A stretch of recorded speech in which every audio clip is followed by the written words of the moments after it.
ఆంధ్ర తెలంగాణలో తక్కువ ఫీజులతో high quality results ఇస్తున్న ఏకైక సంస్థ తిరుమల్ ఐఏఎస్ ఇన్స్టిట్యూట్. కామారెడ్డిలో ముగ్గురి డెత్ మిస్టరీ వేయటం లేదు. ఈ నెల 25న సదాశివనగర్ మండలం అడ్లూరు ఎల్లారెడ్డి పెద్ద చెరువులో బిక్కనూరు ఎస్ఐ సాయి కుమార్, మహిళా కానిస్టేబుల్ శృతి, కంప్యూటర్ ఆపరేటర్ నిఖిల్ శవాలుగా తేలారు. వారం రోజులుగా పోలీసులు దర్యాప్తు చేస్తున్న ముగ్గురు ఎలా చనిపోయారు, ఎందుకు చనిపోయారన్న విషయంపై ఊహాగానాలే తప్ప అసలు ఏం జరిగిందన్న విషయం మాత్రం తేల్చలేకపోతున్నారు.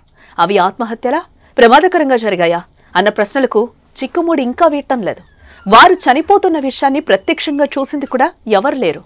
పోలీసులు చెరువు వద్దకు ఎన్నిసార్లు వెళ్లినా వారికి చిన్న క్లూ కూడా దొరక్కపోవడం కేసు మరింత కఠినంగా మారింది. ఎస్ఐ సాయి కుమార్, మహిళా కానిస్టేబుల్ శృతి, ఆపరేటర్ నిఖిల్ మృతిపై ఎన్నో అనుమానాలున్నాయి. ముగ్గురు మృతి కేసులో విభిన్న కోణాల్లో పోలీసులు దర్యాప్తు చేస్తున్నారు. ముందుగా ఒకరు చెరువులో దూకడంతో మరో ఇద్దరు కాపాడేందుకు వెళ్లి మృతి చెందారని పోలీసులైతే అనుమానం వ్యక్తం చేస్తున్నారు. ఈ కేసులో వారి phone call, WhatsApp chatting data కీలకంగా మారింది. చనిపోయే రోజు బిక్కనూరు ఎస్ఐ సాయి కుమార్, బీబీపేట కానిస్టేబుల్ శృతి, కంప్యూటర్ ఆపరేటర్ నిఖిల్ ఫోన్లో గంటల కొద్దీ మాట్లాడుకున్నట్టుగా పోలీసులు గుర్తించారు. చనిపోయిన రోజు తెల్లవారుజాము నుంచే ముగ్గురు ఫోన్లో మాట్లాడుకున్నట్లు కాల్ డేటా ద్వారా పోలీసులు తేల్చారు.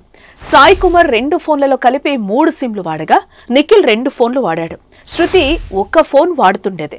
చనిపోయే వారం రోజుల ముందు నుంచి ఎక్కువసార్లు ఫోన్లో మాట్లాడుకున్నట్లుగా తెలుస్తోంది. బుధవారం ఉదయం నుంచి ఒక చోటుకి చేరుకునేదాకా వీరు ఫోన్లు మాట్లాడినట్టుగా గుర్తించారు. నిఖిల్, శృతి వాట్సాప్ చాట్ ను పోలీసులు పరిశీలించగా వీరి మధ్య ప్రేమ వ్యవహారం ఉన్నట్టుగా గుర్తించారు. బీబీపేటలో ఎస్ఐగా పనిచేస్తున్న సమయంలో సాయి కుమార్ కు శృతితో సంబంధం ఏర్పడగా అక్కడి నుంచి బిక్కనూరు ట్రాన్స్ఫర్ అయ్యారు. అయితే ఇదే క్రమంలో శృతి, నిఖిల్ ప్రేమించుకుని పెళ్లి చేసుకోవడానికి సిద్ధమయ్యారని, వారికి ఎస్ఐ అడ్డుపడుతున్నారని, ఇదే కారణంతో విభేదాలు తలెత్తి పెళ్లి వాయిదా వేయడం వల్లే గొడవ ముదిరింది అన్న ప్రచారం కూడా జరుగుతోంది. వారు చనిపోవడానికి కొన్ని రోజుల ముందు ఎస్పీకి ఎస్ఐ సాయి కుమార్తో ప్రాణహాని ఉందని ఫిర్యాదు చేయగా దానిపై కూడా పోలీసులు విచారణ జరుపుతున్నారు. వారి మొబైల్ ఫోన్లు, నీటి నమూనాలు సేకరించి ఫోరెన్సిక్ ల్యాబ్ కు పంపించారు. ఫోరెన్సిక్ రిపోర్ట్ కేసులో కీలకంగా మారనుంది. మరి ఈ ఉత్కంఠకు ఎప్పుడు తెరపడుతుందో చూడాలి.